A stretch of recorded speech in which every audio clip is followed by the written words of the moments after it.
cuánta alegría, queridos amigos. Les damos una cordial bienvenida a su amigo y servidor Pastor Pedro Remigio Olivares a este tu programa, Nuestro Pan Cotidiano.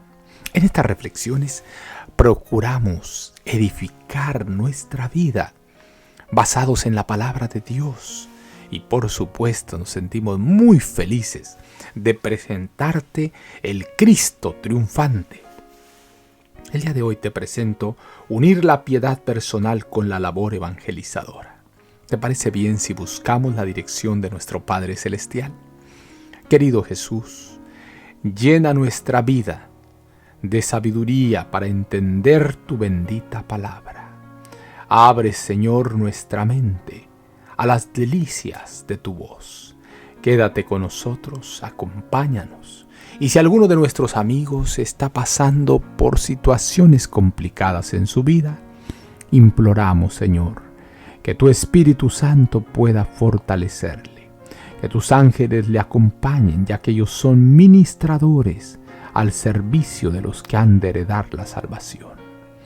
Quédate con nosotros. En el nombre poderoso, en los méritos santos de Jesús lo agradecemos todo. Amén, amén y amén. El día de hoy te presento unir la piedad personal con la labor evangelizadora.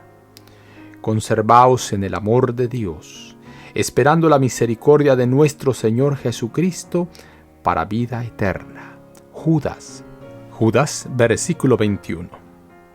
Conservaos en el amor de Dios, esperando la misericordia de nuestro Señor Jesucristo para vida eterna. Somos la familia de Dios. Somos sus hijos, y Él nos ha de instruir en relación a lo que habrá de acontecer en el futuro. Se requiere una actitud vigilante y una búsqueda ferviente como preparación para los solemnes eventos que pronto se desencadenarán. Los hombres y mujeres perfectos en Cristo no debieran invertir todo su tiempo de espera en la meditación y la contemplación. En tanto nos consagramos en quietud a la meditación y oración, cuando nos alejamos de la excitación y el bullicio para establecer comunión con Dios y determinar cuál es su voluntad para nosotros, no debemos olvidar que tenemos que comunicar un mensaje de advertencia al mundo. Enoc caminó con Dios y llevó un mensaje de advertencia a los habitantes del mundo antiguo. Sus palabras y acciones, su ejemplo de piedad, fueron un testimonio constante en favor de la verdad. En una época que no favorecía el desarrollo de un carácter puro y santo como la nuestra, él vivió una vida de obediencia. Tan llena estaba la tierra de impurezas que el Señor la lavó con un diluvio. Fue como si el mundo se hubiera vuelto al revés a fin de vaciarlo de toda corrupción. Enoc era santo, porque caminó con Dios como el Señor quería. En su experiencia, el mundo tuvo una representación de cómo serán aquellos que han de ser arrebatados en las nubes para encontrar al Señor en el aire en ocasión de su venida. Así como fue la experiencia de Enoc, ha de ser la nuestra. La piedad personal debe marchar unida con las más enérgicas advertencias y llamamientos.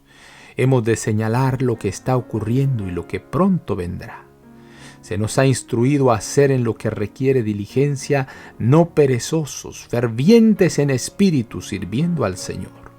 Hemos de ser fervientes en nuestros esfuerzos por preparar el camino ante el Rey, en preparar un pueblo para la venida del Señor. En nuestro servicio al Señor debiera manifestarse un espíritu ferviente. Las lámparas del alma deben mantenerse llenas y encendidas. El servicio que rendimos a Dios requiere la integridad de la mente, del alma y de las fuerzas.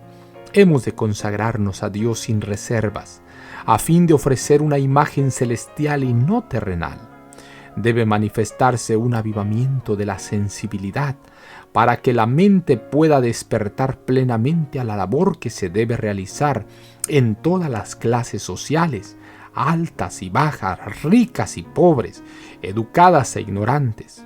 Debemos revelar una ternura semejante a la del gran pastor, quien carga los corderos en sus brazos y guarda su rebaño de todo mal y lo conduce por sendas seguras. Los seguidores de Cristo debieran manifestar ternura y simpatía y un intenso deseo de impartir las verdades que serán de vida eterna para todo aquel que las reciba. Carta 97, año 1902. Manuscript Release. Tomo 12, página 213 y 214. Querido Jesús, gracias Señor, porque tu palabra es verdad, porque podemos confiar en tu gran amor. Gracias Padre bendito, porque en ti hay salvación y vida eterna. Es junto a ti como podemos obtener la victoria, no hay otra forma. No hay otra manera, solo por tus méritos, por tu gracia y por la disposición a ser obedientes. Gracias, Señor, por tu gran amor. En el nombre poderoso de Jesús lo agradecemos todo. Amén, amén y amén. Jehová te bendiga y te guarde. Jehová haga resplandecer su rostro sobre ti y tenga de ti misericordia. Jehová alce a ti su rostro y ponga en ti paz. No lo olvides, conserva una sonrisa en tus labios, una oración en la mente y una canción en el corazón. Hasta la próxima.